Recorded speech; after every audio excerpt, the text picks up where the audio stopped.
Hello, ladies and gentlemen, and being a producer of Wrestle Massacre as well as Inside Movies Galore, I am David Strege, and welcome to Delusions of Grandeur. Enjoy the reviews. I certainly did.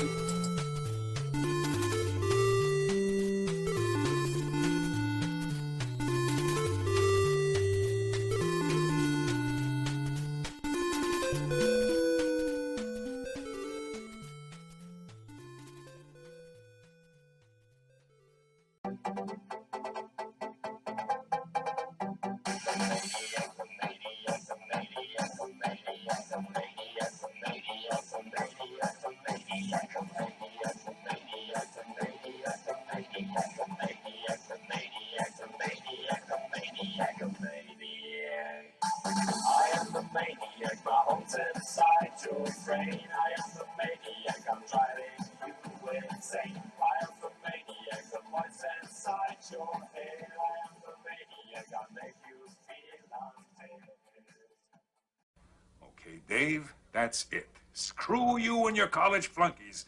I've had enough of this from you and from everyone else. I know what you guys are trying to do. Break me down, drive me out of the force. Well, it's going to take a hell of a lot more than a lame prank like this to get Curtis Mooney to throw in his badge, so fuck you. Over. Did you miss me?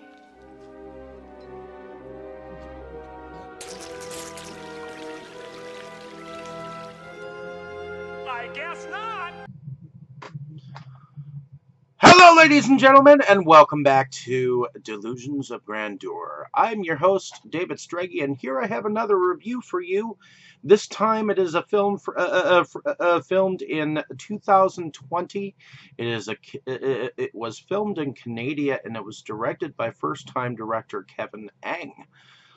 Picking up this film on a whim, I guess I had more expectations going into it, because on the outside of things, it's about a young man who, after the death of his father, who he was really close to, ends up going on a self-discovery journey, going back to his country to seek out these fairy tales he's been told about in the land of the Philippines. And so far as we know, an actor, Brian Tsai, is playing Jason, the young man I had mentioned. Well, dude ends up backpacking in the Philippines and runs into Magayan, played by Mercedes Cabral, probably the most prolific actor or actress in the film. Even though none of it is really mainstream, except for that of Chan-wook Park's Thirst from 2006, where she played the part of Evelyn. So the basic gist is it's Jason's father who is narrating the story, as I believe that Jason is reading his father's diary as he takes a journey into the homeland. He runs into this young woman. There are moments when the earth shakes and she shudders as if she is connected to the earth. But there is a tribe of warriors that appears to be after her, and Jason kind of gets caught in the middle where she saves his life and he saves hers, and that's when he kind of runs into a medicine woman by the name of Susan, which here the conversation gets kind of confusing.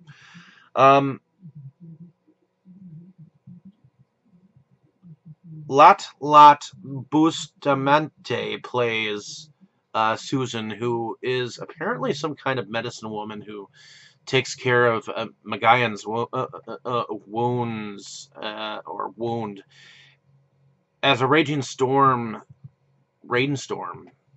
rages on outside.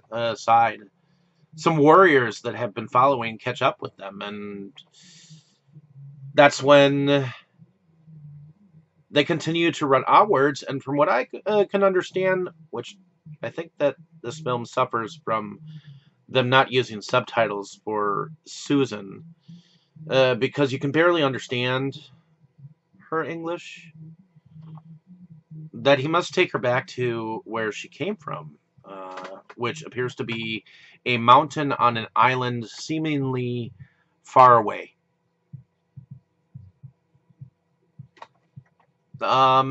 So through a land of mythical giants and creatures, Jason ends up finding that they are being followed by these warriors that are led by a man who is also in love with the woman in the woods, who is also known as Magayan. And Jason appears to be falling in love with her, and ultimately he is drawn into a battle of love at the highest heights of the mountain, in which supposedly many years ago enacted events similar were played out, but Magayan was killed while two lovers were battling against each other. I'm not sure whether I understand the significance of this mythological story, and I guess it was somewhat creative in the storytelling, or the telling of it. But the film was very slow, and ultimately almost put me to sleep. I thought that there was going to be more going on. I thought that there was going to be more of an explanation of what the fairy tale meant, but it kind of leaves you with that love lost on the mountain, and Jason, I think, ended up returning to his mother. So I'm not sure if there was a conclusion that I was entirely satisfied with. Although the film looked like it was pretty, it seemed like it was well shot, well filmed. The locations were pretty unique, but the bus driver that Jason ended up running into should have been subtitled as well, because his English was just as bad as Susan's. So altogether, I liked the overall picture. I still was confused, and I'm not sure entirely whether to recommend this as a very good view of the film, or of the Philippine culture, as it were. You can certainly check it out on your own, but it was definitely a very weirdly slow piece of film. I didn't love it, and I didn't hate it. So let me know down in the comments what you thought of this film. Again, love the cover. I think the chick is cute on the front. I thought it was entertaining to a point, but I'm not quite sure. I'm neutral to this film. So let me know down in the comments what you thought of the film. I'm definitely curious what other people have thought about this film. It was one of the weird ones that was out there. In any case, like, share, and subscribe, and hopefully you've enjoyed my review of the film. So thank you, and let me know, man. You were good, kid, real good. But as long as I'm around, you'll always be second best, see?